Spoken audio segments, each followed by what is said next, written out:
Hello and welcome to my latest video on all things Jurassic World Alive.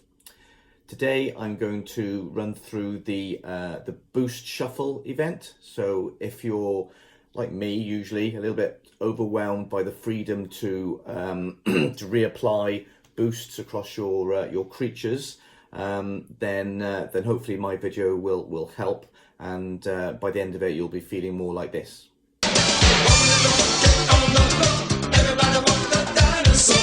I'm also going to show you a new tool that's been made available through the community to create those kind of sexy looking infographics to show the strategy for raids. So it shows you which dinosaurs you need, what levels, what attributes they need to be, and what moves for each turn. And there's a really simple tool that's been made available, and I'll show you how that is used and how you can create some really nice looking infographics. It's really good.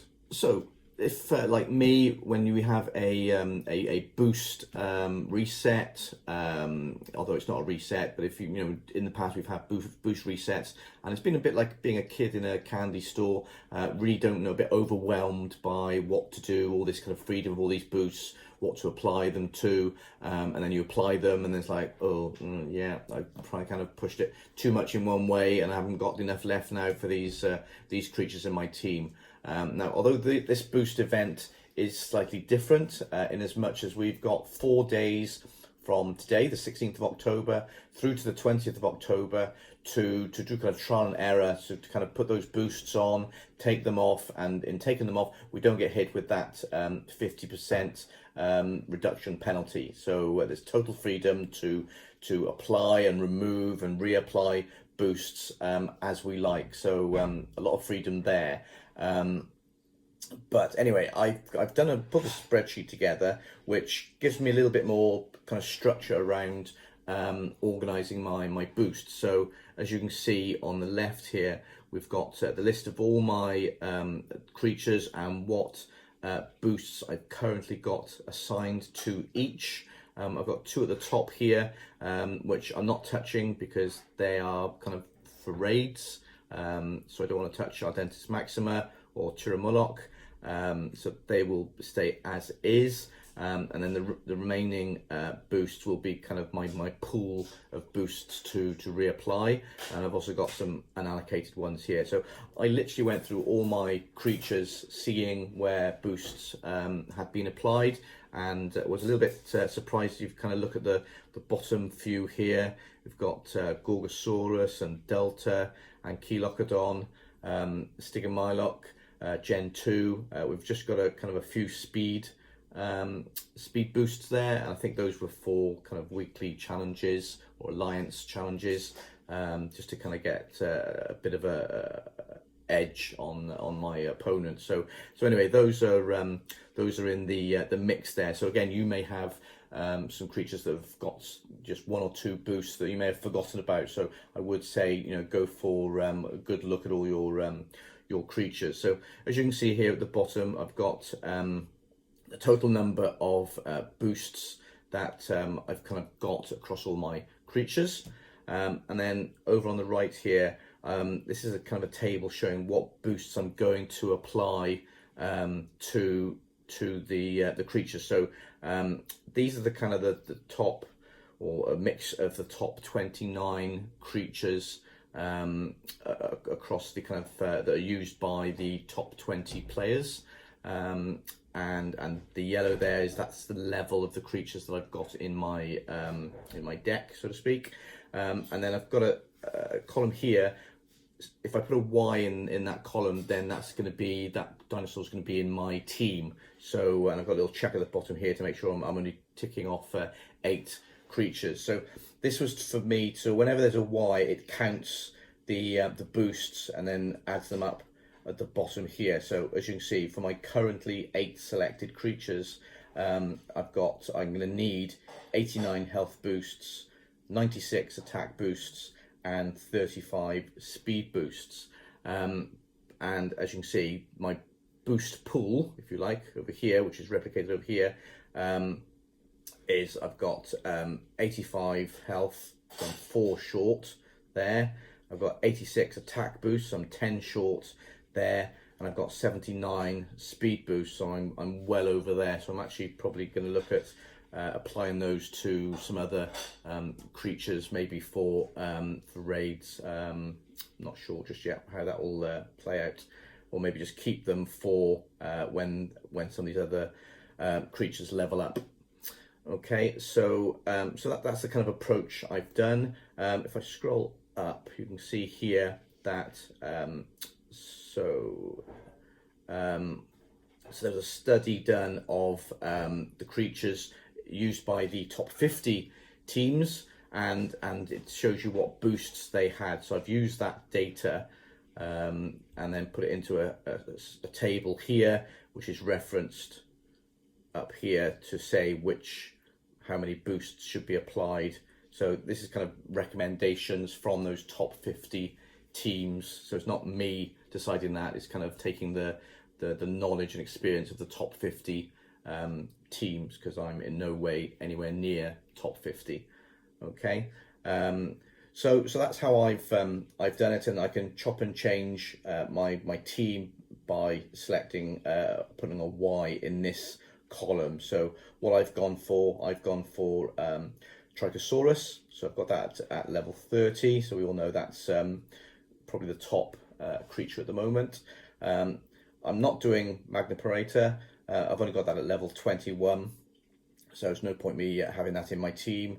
I'm going for Diarajasaur, got that at level 27. I'm looking at leveling that up at the moment. I'm going for Phorosaura, the big bird.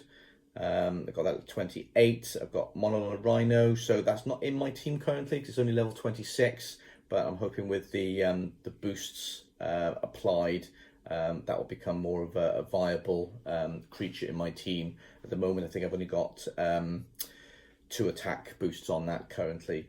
We've got Grypolith, which is in my team at the moment. That's level 26. Again, that'll be fully boosted, which is not at the moment. Tinonterex, which is rank 7 at the moment. That's level 28, and I'll have those boosts there. I'm not doing Pterovixis. I've only got that at level 24, and the creatures I've got don't really lend it to be. I'm not going to level that up anytime soon, so I'm not going to invest in that one. Monolametrodon, I've got at level 29. I've got enough DNA to make that 30, but that's going to take DNA off Monolith Rhino, so I'm not sure what I'm going to do there just yet, whether to level this up to 30 or keep it at 29 and leave the DNA for Monolith Rhino. So that'll get fully boosted. And then we've got a bit of a gap. We've got Ardentis Maxima, which will stay as is, as I said earlier on. Quetzorian, not going to go for that one, but because it's got 12 attack, I was looking for something that had low attack, so I'm not eating too much into my attack boost pool. So I went for Thylacetator, which obviously has 0 attacks. It relies on death over time, bleed. So that's my my 8, and we'll see how that goes. Of course, with the Boost Shuffle event running from today, 16th of October, through to the 20th of October, that will span the weekly challenge, Alliance Challenge. So we can get our boosts onto those creatures to support that challenge, and remove them again later to apply to our kind of PvP creatures. So it's good that we've got that kind of flexibility to do that. Okay, so now I'm going to look at the Raid Moveset infographic tool, which was made available through the Lydia forum.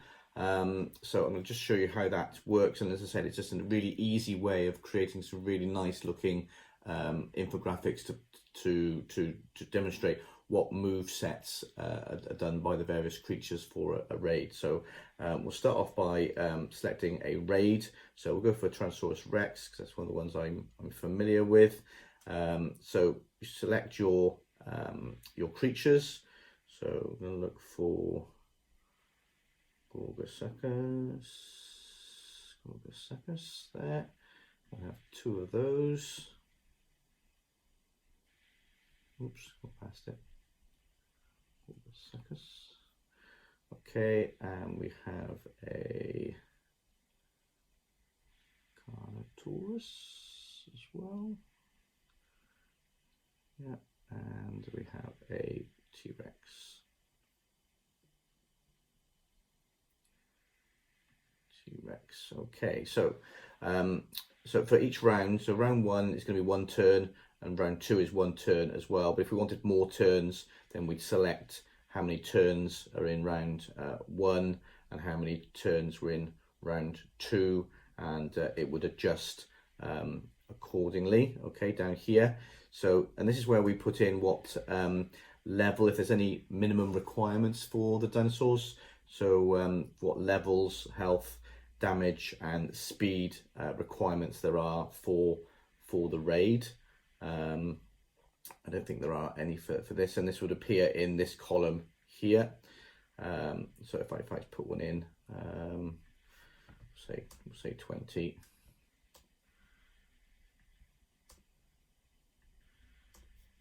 So as you can see, it's filled that in there. Okay, and then I think it's group ferocity.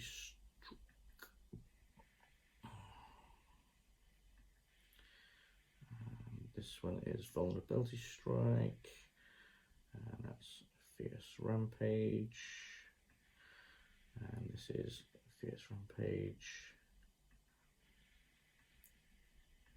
So the idea here is you get the boost, the kind of damage boost from the Borbosuchus. You get the vulnerability here, and then you get the big hits from the T-Rex.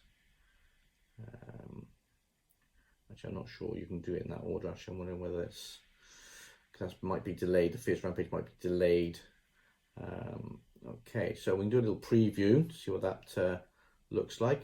So that's what it looks like, and what we can do is we can kind of narrow these, the width of the table itself, or the abilities. So if we can kind of make them smaller or bigger, make the creature bigger or smaller, and we make the sheet, it doesn't need to be that wide for 2 turns.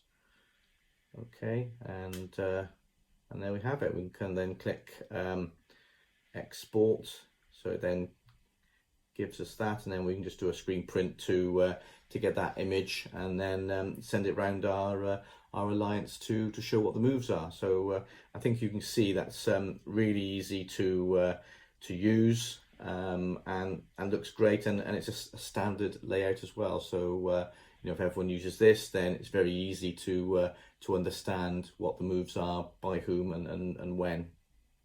Okay, good. Well, thank you very much for watching my video. I hope you found it useful and informative, and maybe even amusing.